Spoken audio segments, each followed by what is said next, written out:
ఇవాళ ఈ తెలంగాణ మోడల్, ఈ కులగణన, ఈ జనగణన, ఈ 42% రిజర్వేషన్ దేశ రాజకీయాలలో సునామీని సృష్టించబోతుంది.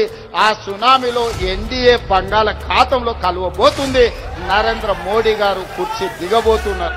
ఆనాడు గుజరాత్ లో జరిగిన దుర్ఘటనలతో అటల్ బిహారీ వాజ్పేయి గారు నరేంద్ర మోడీ గారిని ముఖ్యమంత్రి కుర్చీ నుంచి మారుద్దామనుకున్నాడు.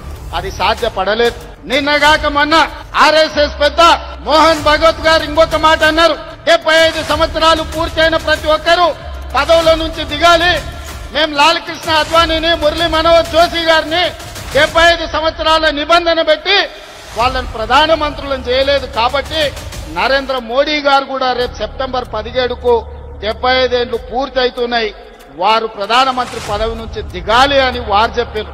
కానీ నరేంద్ర మోడీ గారి పరమ భక్తుడు నిశికాంత్ దూబే గారు ఒక మాట చెప్పారు. నరేంద్ర మోడీ గారు కుర్చీ దిగరు, 2029లో కూడా ఆయననే ఎన్నికల్లో ప్రధానమంత్రి అభ్యర్థిగా ఉంటాడని.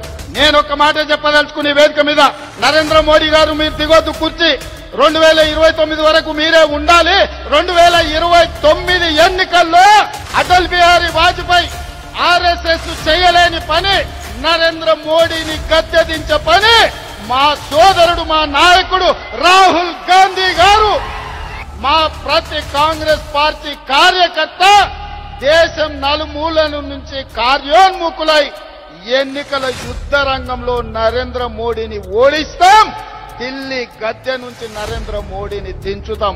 ఇదే మా శపథం అని చెప్పి జంతర్ మంతర్ సాక్షిగా నేను చెప్పదలుచుకున్నా.